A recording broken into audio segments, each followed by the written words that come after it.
আসসালামু আলাইকুম everyone, I am Rakib from S language. আজকে আমরা কথা বলবো হচ্ছে রিটেল লেকচার নিয়ে। আমাদের পিটিএ টোটাল 22টা কোয়েশ্চেন টাইপের মধ্যে রিটেল লেকচার কিন্তু স্পিকিং মডিউলের 4th question type. And as you know, এই কোয়েশ্চেন টাইপটা কিন্তু অনেক বেশি important. Why? Because of its score contribution. আমার এই রিটেল লেকচারটা কিন্তু আবার দুইটা মডিউলে স্কোর কন্ট্রিবিউট করছে।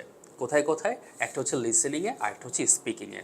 সো যেহেতু আমার এই একটা কোয়েশ্চেন টাইপ দুইটা আলাদা আলাদা মডিউলে আলাদা আলাদাভাবে স্কোর কন্ট্রিবিউট করছে, তার মানে এই রিটেল লেকচারটাকে আমরা কিন্তু ইগনোর করতে পারবো না অথবা খুব লাইটলি নিতে পারবো না।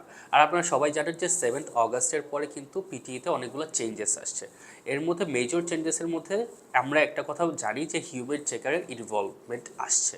ওকে, হিউম্যানরা যে সকল কোয়েশ্চেন টাইপ চেক করবে এর মধ্যে কিন্তু রিটেল লেকচারও আছে। তার মানে কি, এখানে কিন্তু শুধু এআই আমাকে স্কোর দিচ্ছে না, প্লাস হিউম্যানে কিন্তু এটা রি-ইভ্যালুয়েট করছে। So it's very important. এবার আসি এটার ফরমেশনে।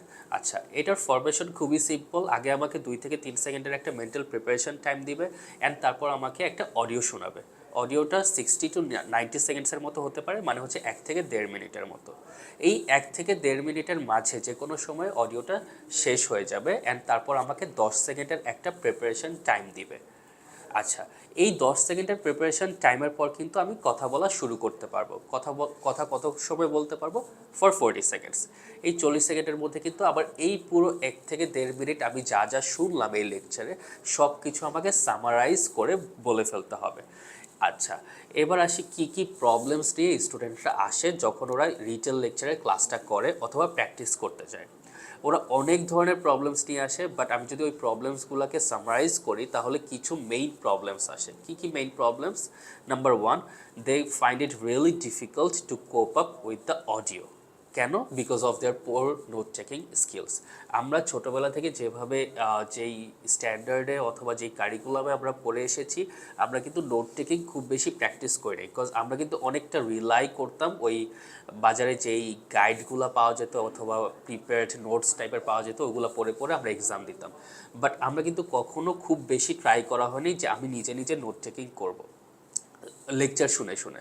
সো দ্যাট ইজ ওয়াই আমাদের কিন্তু পিটির প্রিপারেশনের সময় নোট টেকিংটা অনেক বেশি গুরুত্বের সাথে দেখতে হবে, অ্যান্ড নোট টেকিং স্কিলটা আমার বাড়াতে হবে। সো এটা হচ্ছে প্রবলেম।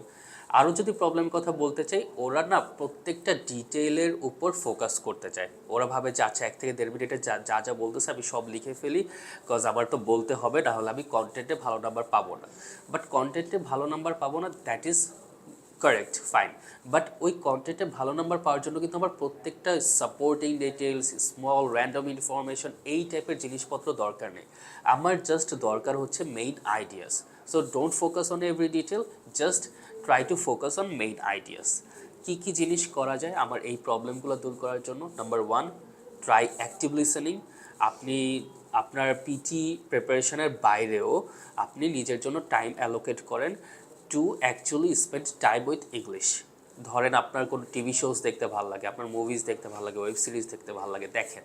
প্লাস একটু নিউজ চ্যানেলও ঘাটাঘাটি করেন। ব্রিটিশ অ্যাকসেন্টের কিছু নিউজ দেখেন, আমেরিকান অ্যাকসেন্টের কিছু নিউজ দেখেন। একটা ইউটিউব চ্যানেল খুঁজে বের করেন যেই চ্যানেলে এমন কিছু কন্টেন্ট আপলোড করা হয় যেগুলো আপনাকে অনেক বেশি ইন্টারেস্টেড ফিল করায়। তাতে কি হবে? You won't feel bored while listening to English. তো আপনি কিন্তু আপনার ব্রেইনকে প্যাসিভলি ট্রেন করছেন to do active listening in English. So it's very good practice. Number 2 হচ্ছে ট্রাই রাইটিং অ্যাট হোম। ধরেন if you are someone who does not write at all at home and you are expecting yourself to write really fast in your PTE test, then you are wrong. Because আপনি হঠাৎ করে এত fast লিখতে পারবেন না, তাই না? সেই জন্য নোট টেকিংয়ের পাশাপাশি আপনাকে কিন্তু আপনার রাইটিংটাকে ফাস্ট করার জন্য একটু বেশি প্র্যাকটিস করতে হবে। লাস্টলি যেটা আমরা বললাম নোট টেকিংয়ের কথা, নোট টেকিং অনেক বেশি ইম্পর্টেন্ট।